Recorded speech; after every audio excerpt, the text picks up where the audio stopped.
शांति, ओम शांति, ओम शांति।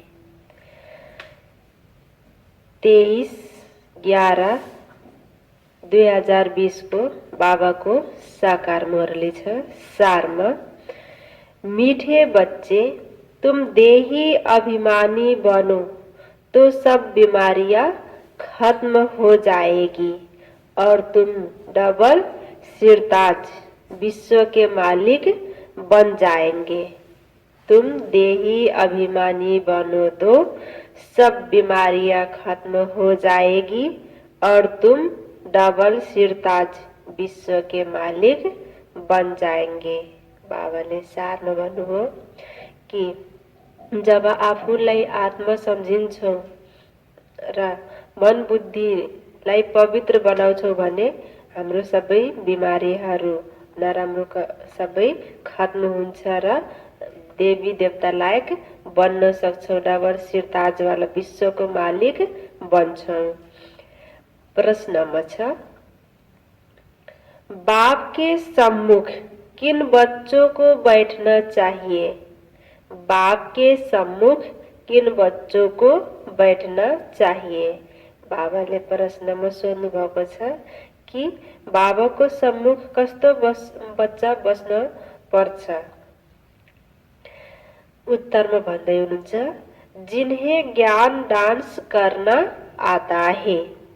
ज्ञान डांस करने वाले बच्चे जब बाप के सम्मुख होते हैं तो बाबा की मुरली भी ऐसी चलती है। अगर कोई सामने बैठ इधर उधर देखते तो बाबा समझते यह बच्चा कुछ भी समझता नहीं है। बाबा ब्राह्मणियों को भी कहेंगे, तुमने यह किसको लाया है? जो बाबा के सामने भी उबासी देते हैं। बच्चों को तो ऐसा बाप मिला है जो खुशी में डांस करनी चाहिए। बाबाले प्रश्नमा सोध्नुभएको थियो कि बाबाको सम्मुख कस्तो बच्चा बस्न पर्छ? त बाबाले उत्तरमा भन्नुभयो कि जो ज्ञान को डान्स गर्छ, मुरली सुन्छ, बाबाको सम्मुख आएर मुरली सुन्छ, त बाबा त्यस्तो बच्चाको अगाडि मुरली चलाउन पसन्द गर्नुहुन्छ। कोही कोही बच्चा यस्तो हुन्छ कि आफ्नो मन बुद्धि यताउता लगाइराखेको हुन्छ, त बाबा सम्झिनुहुन्छ कि यो कस्तो बच्चा छ, मुरली पनि राम्ररी सुन्दैन। त बाबाले त्यस्तो बच्चालाई मन पनि पराउनुहुन्न। जो बाबाको सम्मुख हुन्छ, बाबाको ज्ञान मुरलीको डान्समा खुसीले डान्स गर्छ। गीतमा छ, दूर देश का रहने वाला। ओम शांति। मीठे मीठे बच्चों ने गीत सुना। रूहानी बच्चे समझते हैं कि रूहानी बाबा जिसको हम याद करते आए हैं, दुख हरता सुख करता, वा तुम मात पिता फिर से आकर हमको सुख घनेरे दो। हम दुखी हैं, यह सारी दुनिया दुखी है, क्योंकि यह है कलयुगी पुरानी दुनिया अथवा पुराने घर में इतना सुख नहीं हो सकता जितना नई दुनिया नए घर में होता है। तुम बच्चे समझते हो हम विश्व के मालिक आदि सनातन देवी देवता थे, हमने ही 84 जन्म लिए हैं। बाप कहते हैं, बच्चों तुम अपने जन्मों को नहीं जानते हो कि कितने जन्म पाठ बजाया है। मनुष्य समझते हैं 84 लाख पुनर्जन्म है। एक एक पुनर्जन्म कितने वर्ष का होता है? 84 लाख के हिसाब से तो सृष्टि चक्र बहुत बड़ा हो जाए। तुम बच्चे जानते हो हम आत्माओं का बाप हमको पढ़ाने आए हैं। हम भी दूर देश के रहने वाले हैं, हम कोई यहाँ के रहने वाले नहीं। बाबा दूर देशबाट हामी बच्चाहरूलाई पढाउनको लागि आउनु भएको छ। त हाम्रो घर पनि दूर देश परमधाम, आत्माको घर दूर देश। हामी यहाँ पाठ बजाउन आएका छौँ, खेल खेल्न आएका छौँ। यहाँ हम पाठ बजाने आए हैं। बाप को भी हम परम धाम में याद करते हैं। अभी इस पराये देश में आए हैं। शिव को बाबा कहेंगे, रावण को बाबा नहीं कहेंगे। भगवान को बाबा कहेंगे। बाप की महिमा अलग है, 5 विकारों की कोई महिमा करेंगे क्या? देह अभिमान तो बहुत बड़ी बीमारी है। हम देही अभिमानी बनेंगे तो कोई बीमारी नहीं रहेगी और हम विश्व के मालिक बन जाएंगे। बाबाले भन्नुभयो जति हामी देह अभिमानमा आउँछौँ त्यति बिमारीहरू, 5 विकारको बिमारीहरू बढ्दै जान्छ, आउँदै जान्छ। त जति हामी देही अभिमानी बन्छौँ त सबै बिमारीहरू खत्म हुँदै जान्छ र विश्वको मालिक बन्छौँ। यह बातें तुम्हारी बुद्धि में है, तुम जानते हो।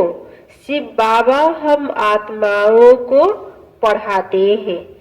जो भी और इतने सत्संग आदि है, कहाँ भी ऐसे नहीं समझेंगे कि हमको बाबा आकर राजयोग सिखलाएंगे, राजाई के लिए पढ़ाएंगे। राजा बनाने वाला तो राजा ही चाहिए ना। सर्जन पढ़ाकर आप समान सर्जन बनाएंगे। अच्छा, डबल सिरताज बनाने वाला कहाँ से आएगा जो हमको डबल सिरताज बनाए? इसलिए मनुष्यों ने फिर डबल सिरताज कृष्ण को रख दिया है। परंतु कृष्ण कैसे पढ़ाएंगे? जरूर बाप संगम पर आए होंगे, आकर राजाई स्थापना की होगी। बाप कैसे आते हैं यह तुम्हारे सिवाय और कोई की बुद्धि में नहीं होगा। दूर देश से बाप आकर हमको पढ़ाते हैं, राजयोग सिखलाते हैं। बाप कहते हैं बाप कहते हैं मुझे कोई लाइट व रतन जड़ित ताज है नहीं, वह कभी राजाई पाते नहीं, डबल सिरताज बनते नहीं, औरों को बनाते हैं। बाप कहते हैं हम अगर राजा बनता तो फिर रंक भी बनना पड़ता। भारतवासी राव थे, अब रंक है। तुम भी डबल सिरताज बनते हो तो तुमको बनाने वाला भी डबल सिरताज होना चाहिए, जो फिर तुम्हारा योग भी लगे। जो जैसा होगा ऐसा आप समान बनाएगा। सन्यासी कोशिश कर सन्यासी बनाएंगे, तुम गृहस्थी वह सन्यासी, तो फिर तुम फॉलोअर्स तो ठहरे नहीं। कहते हैं फलाना शिवानंद का फॉलोअर्स है, शिवानंद का फ्लावर है, परंतु वह सन्यासी माथा मुड़ाने वाले हैं। तुम तो फॉलो करते नहीं, तो तुम फिर फ्लावर क्यों कहते हो? फॉलोअर तो वह जो झट कपड़ा उतार कफनी पहन ले। तुम तो गृहस्थी में विकारों आदि में रहते हो, फिर शिवानंद का फॉलोअर्स कैसे कहलाते हो? गुरु का तो काम है सदगति करना। गुरु ऐसे तो नहीं कहेंगे फलाने को याद करो, फिर तो खुद गुरु नहीं हुआ। मुक्ति धाम में जाने के लिए भी युक्ति चाहिए। तुम बच्चों को समझाया जाता है तुम्हारा घर है मुक्ति धाम अथवा निराकारी दुनिया। आत्मा को कहा जाता है निराकारी सोल। शरीर है पांच तत्वों का बना हुआ। आत्माएं कहाँ से आती है? परम धाम निराकारी दुनिया से। हामी आत्माहरू परम धाम निराकारी दुनियाँबाट यहाँ पांच तत्वले बनेको शरीरमा आएर पाठ बजाउँदैछौँ। वहाँ बहुत आत्माएं रहती है, उनको कहेंगे स्वीट साइलेंस होम। वहाँ आत्माएं दुख सुख से न्यारी रहती है। यह अच्छी रीति पक्का करना है। हम है स्वीट साइलेंस होम के रहने वाले। यह नाटकशाला है जहाँ हम पाठ बजाने आते हैं। बालनो कि यो पक्का गर्ने कि म स्वीट साइलेंस में रहने वाला परम धाम में रहने वाला आत्मा हूँ। यहाँ म आएको छु यो नाटकशालामा आफ्नो पाठ प्ले गर्नको लागि। इस नाटकशाला में सूर्य चांद स्टार्स आदि बत्तियां हैं। कोई गिनती कर न सके कि यह नाटकशाला कितने माइल्स की है। एरोप्लेन में ऊपर जाते हैं लेकिन उसमें पेट्रोल आदि इतना नहीं डाल सकते जो जाकर फिर लौट भी आए। इतना दूर नहीं जा सकते। वह समझते हैं इतने माइल्स तक है, लौटेंगे नहीं तो गिर पड़ेंगे।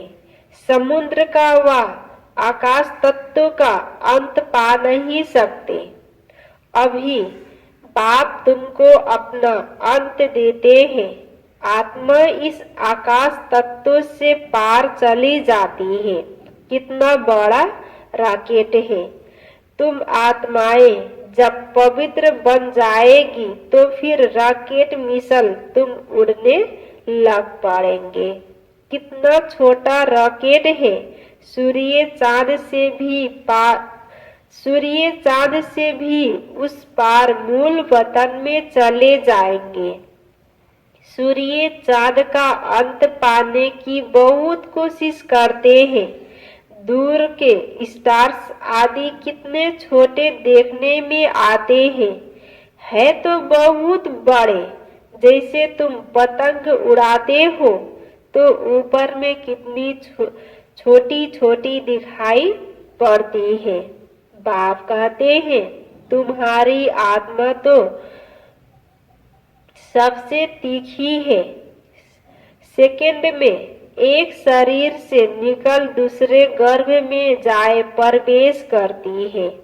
किसका कर्मों का हिसाब किताब लंदन में है तो सेकंड में लंदन जाकर जन्म लेगी। सेकंड में जीवन मुक्ति भी गाई हुई है ना। बच्चा गर्भ से निकला और मालिक बना, वारिस हो गई, वारिस हो ही गया। तुम बच्चों ने भी बाप को जाना, गोया विश्व के मालिक बन गए। जस्तै लौकिकमा अब के भन्ने लौकिकमै भने जस्तै दुनियाँमा बच्चा जन्म्यो भने जन्मे बित्तिकै त्यो आफ्नो बाबुको वारिस बन्छ, मालिक बन्छ। त्यस्तै बाबाले भन्नुभयो कि जब हामी बच्चाहरू बाबाको बन्छौँ त बाबाको बन्ने बित्तिकै बाबाले के भन्नुभयो तिमी विश्वको मालिक बन्छौ। बेहद का बाप ही आकर तुमको विश्व का मालिक बनाते हैं। स्कूल में बैरिस्टरी पढ़ते तो बैरिस्टर बनेंगे। यहाँ तुम डबल सिरताज बनने के लिए पढ़ते हो। अगर पास होंगे तो डबल सिरताज जरूर बनेंगे, फिर भी स्वर्ग में तो जरूर आएंगे। तुम जानते हो बाप तो सदैव वहाँ ही रहते हैं। ओ गॉडफादर कहेंगे तो भी दृष्टि जरूर ऊपर जाएगी। गॉडफादर है तो जरूर कुछ तो उनका पाठ होगा ना। अभी पाठ बजा रहे हैं, उनको बागवान भी कहते हैं। कांटों से आकर फूल बनाते हैं, तो तुम बच्चों को खुशी होनी चाहिए। बाबा आयरा काटा बाटा फूल के पतित बाटा पवित्र दुनियाँको लायकको बनाउँदै हुनुहुन्छ त बाबा भगवान पनि हुनुहुन्छ जो काँटाबाट फूल बनाउँदै हुनुहुन्छ। त बाबाले तिमीलाई कति खुसी हुनुपर्छ कि स्वयं भगवान आएर फूल बनाउँदै हुनुहुन्छ, फूलको लायक बनाउँदै हुनुहुन्छ। बाबा आया हुआ है इस देश पर आए, दूर देश का रहने वाला आए देश पर आए। दूर देश का रहने वाला तो बाप ही है और आत्माएं भी वहाँ रहती हैं। यहाँ फिर पाठ बजाने आती है। देश पर आए यह अर्थ कोई नहीं जानते हैं। मनुष्य तो भक्ति मार्ग में जो सुनते हैं वह सत सत कहते रहते हैं। तुम बच्चों को बाप कितना अच्छी रीति समझाते हैं। आत्मा इम्पेवर होने से उड़ नहीं सकती है, पेवर बनने बिगर वापिस जा नहीं सकती। जबसम्म आत्मा पेवर बन्दैन तबसम्म यहाँबाट जान सक्दैन, उड्न सक्दैन। आत्मा जबसम्म पेवर बन्दैन तबसम्म आफ्नो घर वापिस पनि जान सक्दैन। जो इम्पेवर आत्मा छ त्यो उड्न सक्दैन, वापिस घर जान सक्दैन। त्यसको लागि बाबा आउनु भएको छ, हामी आत्माहरूलाई पवित्र बनाउन, वापिस घर जाने लायक बनाउन। पतित पावन एक ही बाप को कहा जाता है, उनको आना भी है संगम पर। तुमको कितनी खुशी होनी चाहिए। बाबा हमको डबल सिरताज बना रहे हैं, इससे उच्च दर्जा कोई का होता नहीं। बाप कहते हैं मैं डबल सिरताज बनता नहीं हूँ, मैं आता ही हूँ एक बार पराए देश, पराए शरीर में। यह दादा भी कहते हैं मैं शिव थोड़े ही हूँ, मुझे तो लक्खी राज कहते थे, फिर सरेंडर हुआ तो बाबा ने ब्रह्मा नाम रखा। इसमें प्रवेश कर इनको कहा कि तुम अपने जन्मों को नहीं जानते हो। 84 जन्मों का भी हिसाब होना चाहिए ना। 84 लाख कह देते हैं जो बिल्कुल ही इम्पॉसिबल है।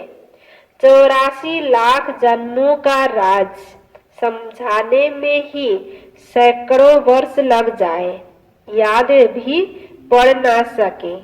84 लाख योनियों में तो पशु पंछी आदि सब आ जाते हैं। मनुष्य का ही जन्म दुर्लभ गाया जाता है। जानवर थोड़े ही नॉलेज समझ सकेंगे। तुमको बाप आकर नॉलेज पढ़ाते हैं, खुद कहते हैं मैं आता हूँ रावण राज्य में। माया ने तुमको कितना पत्थर बुद्धि बना दिया है, अब फिर बाप तुमको पारस बुद्धि बनाते हैं। उतरती कला में तुम पत्थर बुद्धि बन गए, अब फिर बाप चढ़ती कला में ले जाते हैं। नंबर वार तो होते हैं ना, हर एक को अपना पुरुषार्थ से समझना है। मुख्य बात है याद की।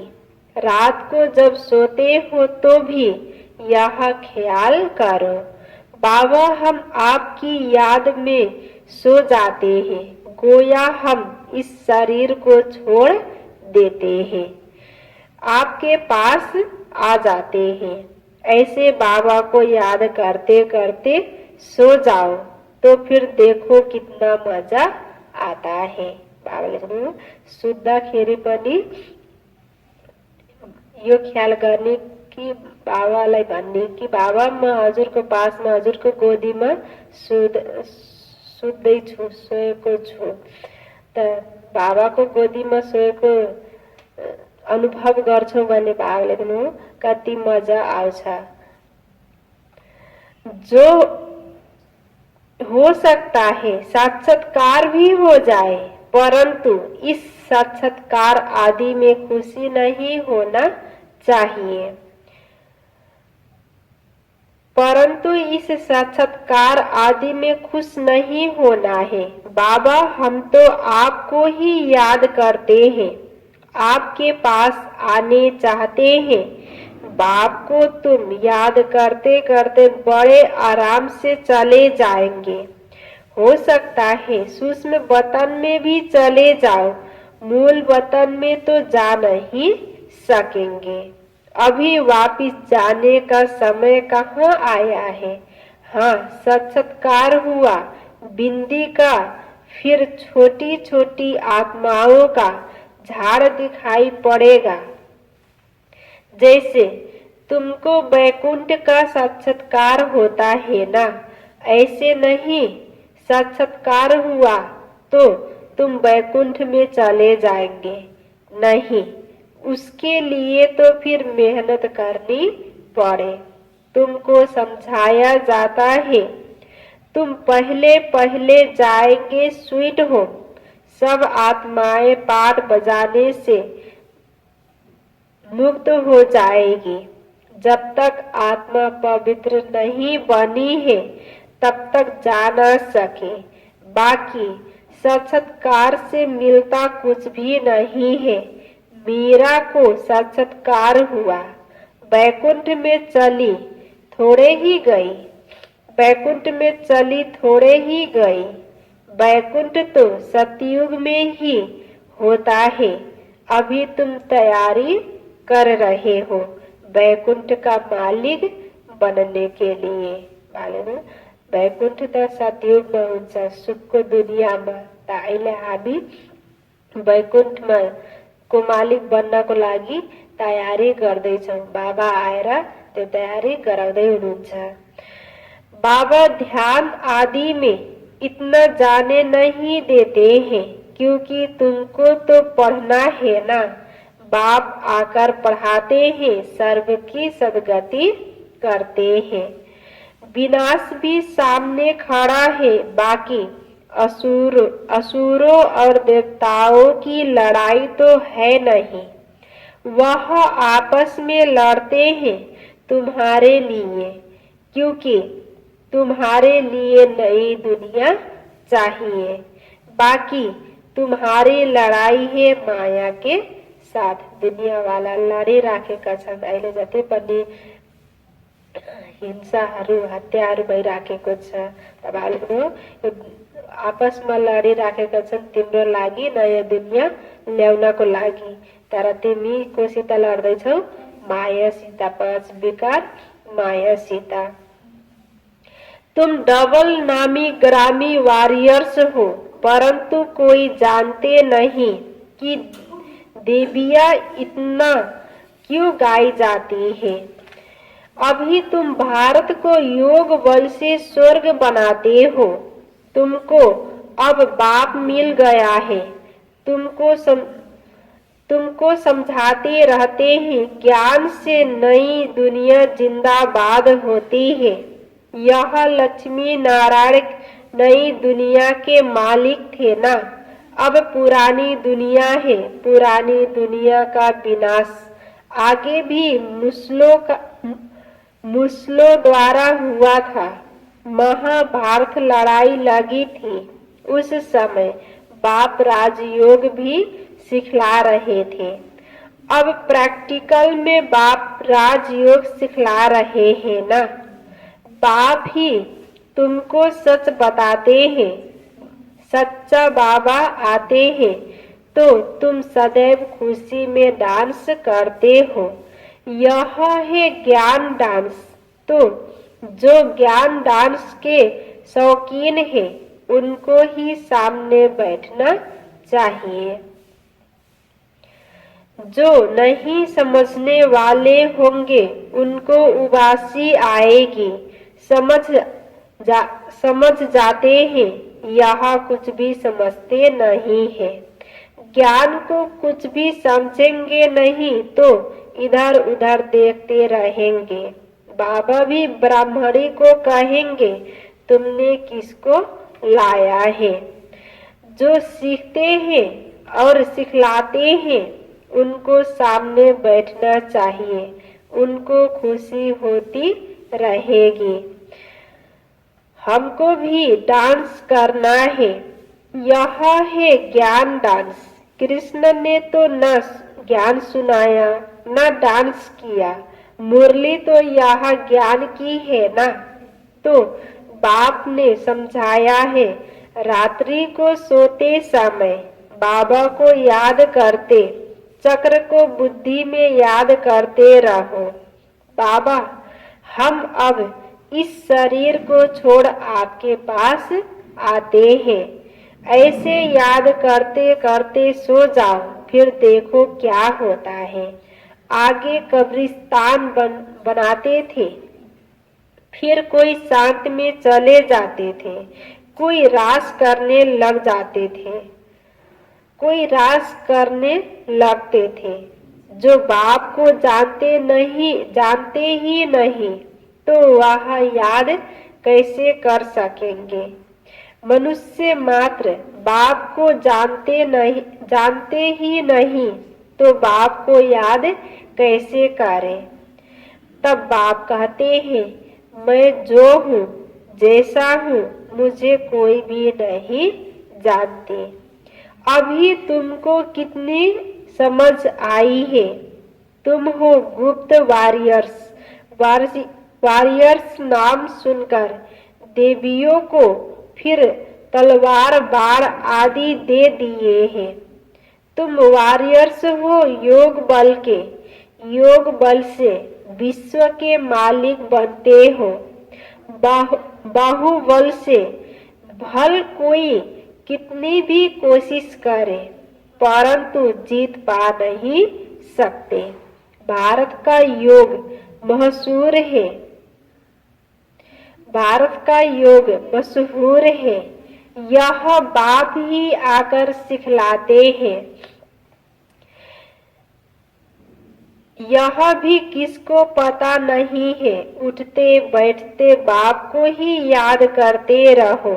कहते हैं योग नहीं लगता है, योग अक्षर उड़ा दो। बच्चे तो बाप को याद करते हैं ना। शिव बाबा कहते हैं, मामे कम याद करो। मैं ही सर्वशक्तिमान हूँ। मुझे याद करने से तुम सतो प्रधान बन जाएंगे। जब सतो प्रधान बन जाएंगे तब फिर आत्माओं की बारात निकलेगी, जैसे मक्खियों की बारात होती है ना। यह है शिव बाबा की बारात। शिव बाबा के पिछाड़ी सब आत्माएं मच्छरों सदृश भागेगी, बाकी शरीर सब खत्म हो जाएगी। अच्छा, मीठे मीठे सिखलदे बच्चों प्रति माता पिता बाप दादा का याद प्यार और गुड मॉर्निंग। रूहानी बाप की रूहानी बच्चों को नमस्ते। रूहानी बच्चों की रूहानी बाप को याद प्यार गुड मॉर्निंग नमस्ते नमस्ते। यो छ धारणाको लागि मुख्य सारमा 1 नंबर। रात को सोने से पहले बाबा से मीठी मीठी बातें करनी है। बाबा, हम इस शरीर को छोड़ आपके पास आते हैं, ऐसे याद करके सोना है। याद ही मुख्य है, याद से ही पारस बुद्धि बनेंगे। दूसरों में छ 5 विकारों की बीमारी से बचने के लिए देही अभिमानी रहने का पुरुषार्थ करना है, अथाह खुशी में रहना है, ज्ञान डांस करना है, क्लास में सुस्ती नहीं फैलाना है। बाबले दूसरे में बनो कि 5 विकार रूपी बाटा बचना को लागी देही अभिमानी बन्ने को पुरुषार्थ गर्ने। जति हामी देही अभिमानी बन्छौँ, आफूलाई आत्मा सम्झिन्छौँ, त्यति हामी भित्र भएको 5 विकार बिमारी खत्म हुँदै जान्छ र अथाह खुसी रहन थाल्छ। अथाह खुसीमा रहनको लागि ज्ञान डान्स गर्ने र क्लासमा सुस्ती नफैलाउने, उबासी नलिने। वरदानमा छ त्रिकालदर्शी स्टेज द्वारा व्यर्थ का खाता समाप्त करने वाले सदा सफलता मूर्त भव। त्रिकालदर्शी स्टेज द्वारा व्यर्थ का खाता समाप्त करने वाले सदा सफलता मूर्त भव। बाबाले वरदान दिनु कि त्रिकालदर्शीको स्टेज द्वारा जति पनि व्यर्थको खाताहरू छन्, व्यर्थ संकल्पहरू, त्यो सबैलाई समाप्त गर्नेवाला सदा सफलता मूर्त आत्मा गर्न। विस्तारमा छ त्रिकालदर्शी स्टेज पर स्थित होना अर्थात हर संकल्प, बोल व कर्म करने के पहले चेक करना कि यह व्यर्थ है या समर्थ है। त्रिकालदर्शी स्टेज में स्थित हुनु अर्थात आफ्नो हरेक संकल्प, बोल, कर्मलाई पहिला चेक गर्ने कि यो व्यर्थ छ कि समर्थ छ। व्यर्थ 1 सेकंड में पद्मों का नुकसान करता है, समर्थ 1 सेकंड में पद्मों की कमाई करता है। जब व्यर्थ कुराहरू सोच्छौँ, व्यर्थ कुराहरू बोल्छौँ, संकल्प गर्छौँ भने भाव लेख्नु कि 1 सेकेन्डमा पदम गुणा नुकसान हुन्छ। तर समर्थ संकल्प, समर्थ बोली, समर्थ कर्म गर्छौँ भने भाव लेख्नु सेकेन्डमा पद्मको कमाईलाई जम्मा गर्न सक्छौँ। त त्यसलाई चेक गर्ने, मेरो बोली, कर्म, संकल्प त व्यर्थ छैन, समर्थ छ वा व्यर्थ छ, त्यसलाई चेक गर्ने। सेकेंड का व्यर्थ भी कमाई में बहुत घाटा डाल देता है, जिससे की हुई कमाई भी छिप जाती है। इसलिए एक कालदर्शी हो कर्म करने के बजाय त्रिकालदर्शी स्थिति पर स्थित होकर करो तो व्यर्थ समाप्त हो जाएगा और सदा सफलता मूर्त बन जाएंगे।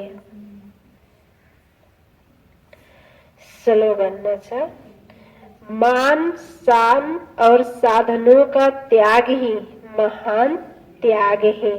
मान, शान और साधनों का त्याग ही महान त्याग है। जब हामी आफ्नो मान शानलाई त्याग्न सक्छौँ तब बल्ल महान त्यागी बन्न सक्छौँ, त्यागी तपस्वी मूर्त। अब मान शान खोज्छौँ भने त लगाव बढ्दै जान्छ, त्यसबाट मुक्त हुन सक्दैनौँ। दबाव लेख्नु, त्यसको लागि महान त्यागी बन्नको लागि मान शान र साधनहरूको त्याग गर्ने। सारमा थियो मीठे बच्चे तुम देही अभिमानी बनो तो सब बीमारियां खत्म हो जाएगी और तुम डबल सिरताज विश्व के मालिक बन जाएंगे। प्रश्न उत्तर में थियो बाप के सम्मुख किन बच्चों को बैठना चाहिए जिन्हें ज्ञान डांस करना आता है। ज्ञान डांस करने वाले बच्चे जब बाप के सम्मुख होते हैं तो बाबा की मुरली भी ऐसी चलती है।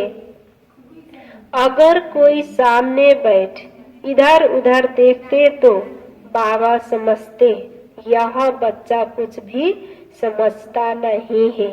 बाबा ब्राह्मणियों को भी कहेंगे तुमने यह किसको लाया है। जो बाबा के सामने भी उबासी देते हैं। बच्चों को तो ऐसा बाप मिला है जो खुशी में डांस करनी चाहिए। अच्छा, ओम शांति।